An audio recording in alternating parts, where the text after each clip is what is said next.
എന്താണ് ഈ മലപ്പുറത്തിന്റെ പ്രത്യേകത എന്ന് പറഞ്ഞാൽ മലപ്പുറം എന്ന് പറയുന്ന ഒരു ചെറിയ ജില്ലയാണോ? ആ മണ്ണെന്ന് പറയുന്നത് കേരളത്തിന് നൽകിയിട്ടുള്ള സംഭാവനകൾ ചെറുതാണോ? ലോക കമ്മ്യൂണിസത്തിന് ഇന്ത്യ സംഭാവന ചെയ്തിട്ടുള്ള ഏറ്റവും പ്രധാനപ്പെട്ട രണ്ട് ചിന്തകരുണ്ട്. ആ രണ്ട് ചിന്തകരും വന്നത് മലപ്പുറത്തുനിന്ന്. ഒരാൾ EMS നമ്പൂതിരിപ്പാടാണ് അദ്ദേഹത്തിന്റെ പേര്, കേരളത്തിന്റെ ആദ്യത്തെ മുഖ്യമന്ത്രിയായിരുന്നു. മലപ്പുറംകാരനാ, എലങ്കളം മനയാണ് അദ്ദേഹത്തിന്റെ ദേശം എന്ന് പറയുന്നത്, അദ്ദേഹത്തിന്റെ കുടുംബം എന്ന് പറയുന്നത്. പിന്നെ ഒരാൾ K ദാമോദരനാണ്. നമ്മളൊക്കെ ഇപ്പോൾ ഇവിടെ നിന്ന് സംസാരിക്കുന്ന മലയാള ഭാഷയാണല്ലോ അല്ലേ? ആ ഭാഷയുടെ പിതാവായിട്ടുള്ള എഴുത്തച്ഛൻ എവിടെയാണ് ജനിച്ചത്? മലപ്പുറത്താണ് ജനിച്ചത്. തിരൂര് തുഞ്ചംപറമ്പ് അതിന്റെ സ്മാരകമാണ് അല്ലെ? നമ്മൾ ഇന്ന് പറയുന്ന ഈ ഒരു പ്രത്യേക വിഭാഗത്തെ മോശക്കാരായി ചിത്രീകരിക്കുമ്പോൾ മറ്റൊരു വിഭാഗത്തെ ഉയർത്തിവിടുന്നത് കൊണ്ട് ആ വിഭാഗത്തിലെ പ്രമുഖരുടെ പേര് തന്നെ ഞാൻ പറയാന്നേ. ഇന്ന് മലയാളത്തിൽ ഏറ്റവും മഹത്തായ ഭക്തികാവ്യം എഴുതിയിട്ടുള്ള, ജ്ഞാനപ്പാന എഴുതിയിട്ടുള്ള പൂന്താനം നമ്പൂതിരിയുടെ സ്ഥലം ഏതാ? ഈ പറയുന്ന മലപ്പുറമാണ്.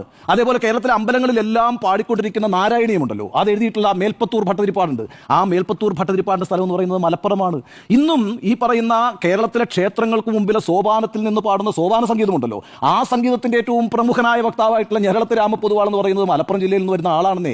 അതുപോലെ തന്നെയാണ് മലയാളത്തിന്റെ കവിത്രയങ്ങളിൽ ഏറ്റവും പ്രധാനി ആരാ? കുമാരനാശാനാണല്ലോ. കുമാരനാശാൻ SNDP യോഗത്തിന്റെ ആദ്യത്തെ ജനറൽ സെക്രട്ടറിയാണ്. ആ കസേരയിലാണ് കേട്ടോ വെള്ളാപ്പള്ളി നടേശൻ ഇരിക്കുന്നത്. വെള്ളാപ്പള്ളി നടേശൻ കുമാരനാശാന്റെ പിൻഗാമി കൂടിയാണ്. എന്ന് മാത്രമല്ല, കുമാരനാശാനേക്കാൾ കൂടുതൽ കാലം ഈ SNDP യോഗം ജനറൽ സെക്രട്ടറി ആയിട്ടിരിക്കാൻ ഭാഗ്യം കിട്ടിയിട്ടുള്ള ഒരാൾ കൂടിയാണ് വെള്ളാപ്പള്ളി നടേശൻ. അദ്ദേഹം കുമാരനാശാന്റെ പിൻഗാമി ആയതുകൊണ്ട് തന്നെ ഈ ചരിത്രവും നമ്മുടെ സംസ്കാരവും ഒക്കെ അറിഞ്ഞു വെക്കുന്നത് നല്ലതാണ്. കുമാരനാശാനൊപ്പം തന്നെ തലയെടുപ്പോടുകൂടി കേരളം കാണുന്ന കവിത്രയങ്ങളിൽ ഒരാളാണല്ലോ വള്ളത്തോൾ നാരായണ മേനോൻ. അദ്ദേഹത്തിന്റെ സ്ഥലം എന്ന് പറയുന്നത് മലപ്പുറമാണ്. ഈ രീതിയിൽ എത്ര വലിയ സംഭാവനകളാണ് മലപ്പുറം നമ്മുടെ ഭാഷയ്ക്ക്, നമ്മുടെ സംസ്കാരത്തിന്, നമ്മുടെ രാഷ്ട്രീയത്തിനൊക്കെ സംഭാവന ചെയ്തിട്ടുള്ളത്. അധികാരം കൊയ്യണം ആദ്യം നാം, അതിനുമേലാകട്ടെ പൊന്നാരി എന്ന് പറഞ്ഞിട്ടുള്ള ഇടശ്ശേരി ഗോവിന്ദൻ നായരുണ്ടല്ലോ, ഈ പറയുന്ന പൂതപ്പാട്ട് എന്ന് പറഞ്ഞ കവിത എഴുതിയിട്ടുള്ള ആ ഇടശ്ശേരിയുടെ സ്ഥലം എന്ന് പറയുന്നത് മലപ്പുറം കേട്ടോ.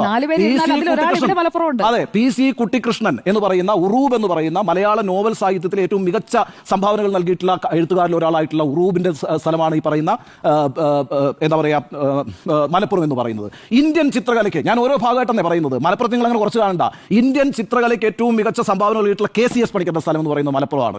അതേപോലെ തന്നെ എൻ്റെ സഹപ്രവർത്തനായിരുന്നു കേട്ടോ, ഞാൻ ഒരുമിച്ച് വർക്ക് ചെയ്തിട്ടുള്ളതാണ് ആർട്ടിസ്റ്റ് നമ്പൂരി. വരയുടെ തമ്പുരാൻ എന്നാണ് അദ്ദേഹത്തെ വിളിക്കുന്നത്. ആർട്ടിസ്റ്റ് നമ്പൂരി. ഞാൻ അദ്ദേഹത്തിന്റെ വീട്ടിൽ പോയിട്ടുണ്ട്. പൊന്നാനിയാണ് വീട്. മലപ്പുറത്തുകാരനാണെന്നേ. ഇന്നും കേരളത്തിൽ ഏറ്റവും കൂടുതൽ ആളുകൾ ബലിതർപ്പണം നടത്തുന്നത് എവിടെയാണ്? തിരുനാവായിലാണ്. ആ തിരുനാവായ എന്ന് പറയുന്നത് മലപ്പുറത്താണ്. മലപ്പുറത്തിന് അങ്ങനെ വലിയ ചരിത്രമുണ്ട്.